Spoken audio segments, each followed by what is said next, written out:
Hi guys, welcome back to my channel. I'm Run, Stretch, Succeed, and on this channel we do races, talk about running, talk about fitness, talk about stretching at the moment. So I am starting a new series and it's going to be about stretching, how to stretch, different types of stretching routines. So I will create a playlist in my playlists for this. What I really need to sort out, because I've been thinking this a long time, I need to separate my races into training videos, race videos, ultra videos, just so it's easier to find. So I will do that this week. So if you're looking for a certain style of video, check out the playlist because I probably sorted it by this point. So if you haven't subscribed yet, please hit that subscribe button and give us a like because it really does help the channel. So this video is a very controversial video, but it is, are runners training flexibility totally wrong?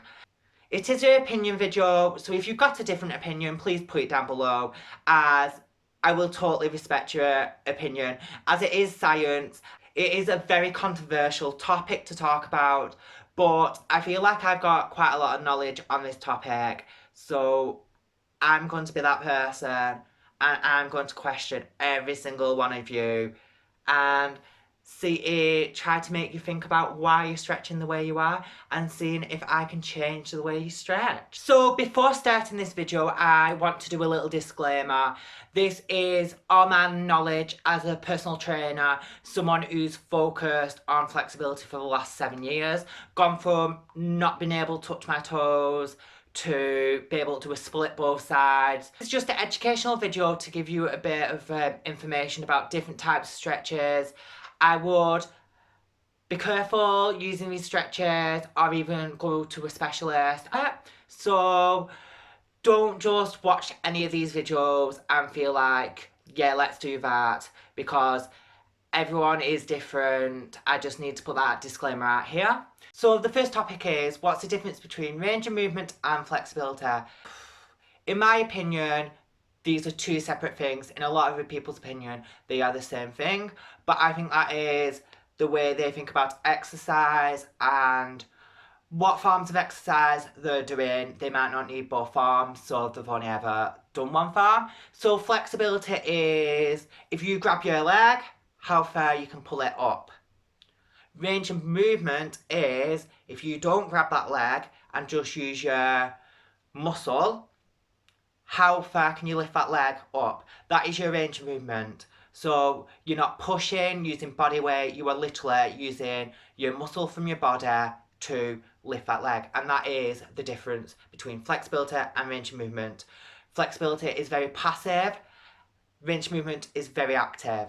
And this is something what I feel like a lot of people should learn. This ties into my theory of runners looking at flexibility in the wrong way. On to the different types of stretching. There is 7 main types of stretching. I feel like there is actually more, but these are the main types and these are the ones what you hear mostly about. There is certain exercises what can help and all that, but I could be here all day talking about this. So let's start off with the first one. What is static stretching? So static stretching is a very relaxed stretch. You're just holding the pose. So it's your basic lunge, one-legged pike, straddle, flat pike, toe touching. So you were just going into that stretch, holding it till it feels a bit more comfortable. So that is your basic stretch, what you would probably learn first about. These are very effective, not the most useful stretch, but they have the place in stretching. So you can gain flexibility this way. It's not the most effective way. It won't build you any strength with your flexibility. It will literally just lengthen the muscle or let your nervous system take you further into the stretch, because nowadays they are saying the muscle doesn't actually lengthen, it's all to do with your nervous system. So I've not read all the studies on this, so I'm not going to say it either happens, but it obviously affects one of these, and that's where flexibility comes from. So the next stretch is a passive stretch, what is very similar to a static stretch. you go into the position, so let's say split, and when your body releases, you just let it slide down. So you're not holding the stretch, you're just taking it to a comfortable position, and when your legs naturally move out, you just let them go. And it's a good way of gaining flexibility. Probably similar benefits to the last one. It is very similar. You probably would combine these two stretches if you was just beginning to learn flexibility. That's another type of stretching. Still very useful if you just want to introduce some stretching in your routine. I would highly recommend this as well. So you've got dynamic stretching, what is where you're moving from a range of motion, like gate opens or squats. Very good. Wicking that muscle, warming up as you are using the range of motion. You are using the muscles to kind of control the stretch and making sure all the muscles are active. So this stretch is very good for a warm up before, if you believe in warming up before running.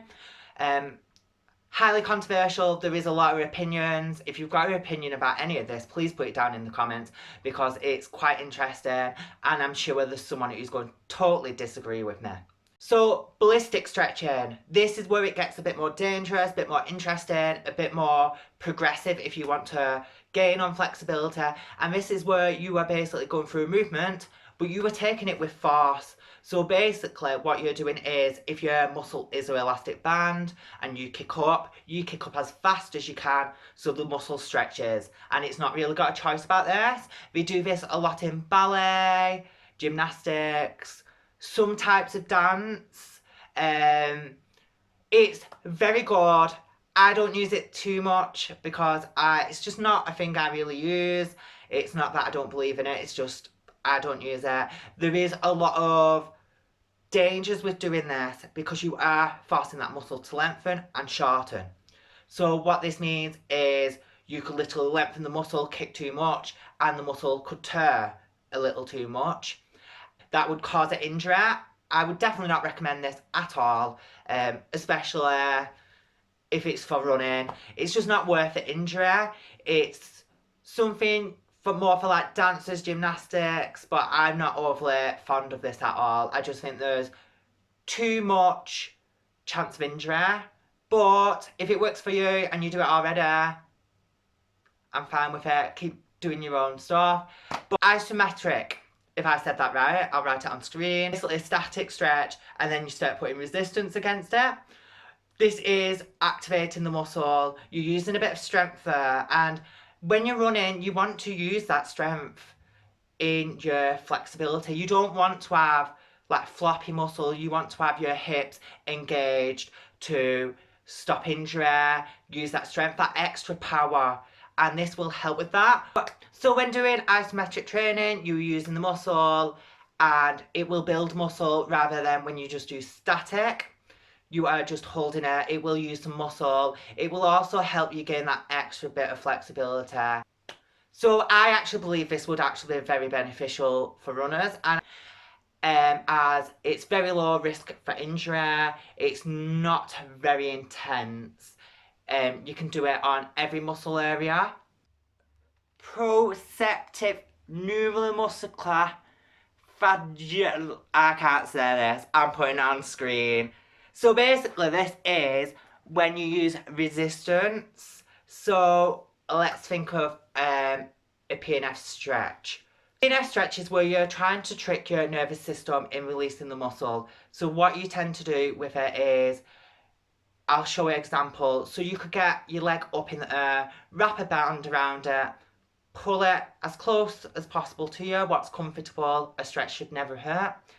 And then you push against it for 10 seconds, relax, pull it a bit further in, and I would repeat that 3 times. I hope I've done a very good video to put on screen now, as it does get very hard and there's going to be a lot of videos to make for this video. And this is probably one of the most beneficial if you want to gain flexibility. It does help with strength, but I would say more flexibility because it works with that nervous system. I know a lot of pole dancers, bodybuilders who've used this, and they've always recommended it if you want to gain flexibility really quick.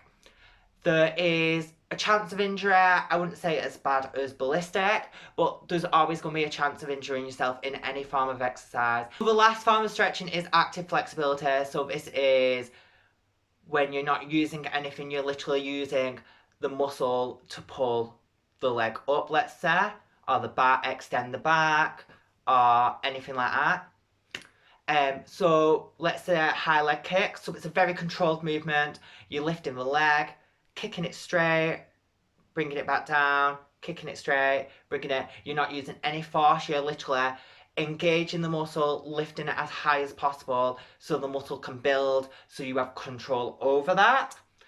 And this is very hard. It leads to a lot of cramp. I would say there's quite a low chance of injury with this, as it is a very controlled movement. It is really good for back pain. It really fixed my back pain or hip pain. It's really good to control the joints. It's not the same muscles as if you were doing a squat. It's a complete separate set.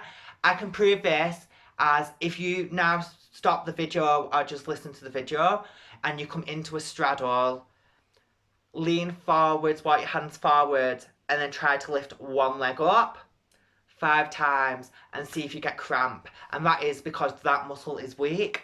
So that is an example you can do now. I'm sorry if I just caused you cramp, because that does absolutely kill when you first start off. But once you do it and repeat it, you build that muscle up, it gets easier, leg gets higher. It is something I put into all my lessons, make all my students do, and they see high benefits when it comes to strength. It can prevent dislocation. It's just a really amazing form of stretching because you're building the muscle and also gaining flexibility. So let's include, because I've been talking for an awfully long time, so I would highly recommend active flexibility, as you don't want to be this rubbly, floppy mess running. You want to have that muscle engaged and joints stable, and that's what active flexibility does. Also, it will just generally help with overall flexibility and injury. So you'll be building the muscle around the joint to keep the joint under control while you're running. Also, it is a form of strength training, and I would say it's very important to train your joints as a runner who uses their joints so much. So I would highly recommend, because we don't want to injure ourselves as running, a bit of dynamic, so putting a bit of movement in there, opening organ joints in your stretch routine, and some static. I don't feel like the other stretches actually matter that much because we don't want to injure ourselves, so let's keep it low risk. We're not looking to gain major flexibility gains at all, are we? So it's more about the running, having the movement, having control of the joints, having strong joints. And I really believe that rather than just doing some static stretching or dynamic stretching, it would highly recommend putting some active flexibility into your routine. I'm going to end the video here. I did want to brush over all the basics quite in depth though. So I guess it's not basics, but I could go on about this topic a lot more because I do find it really interesting. I hope you've enjoyed this video, and I really hope you've gained some knowledge about a couple of stretches, my opinion. If you've got a different opinion or anything, please put it below because I'd love to read it. We can even talk about it and discuss it in the comments, because my opinion could be completely wrong, but I do know quite a lot about stretching, what I use these stretches for in different exercises and what I would recommend to different types of athletes.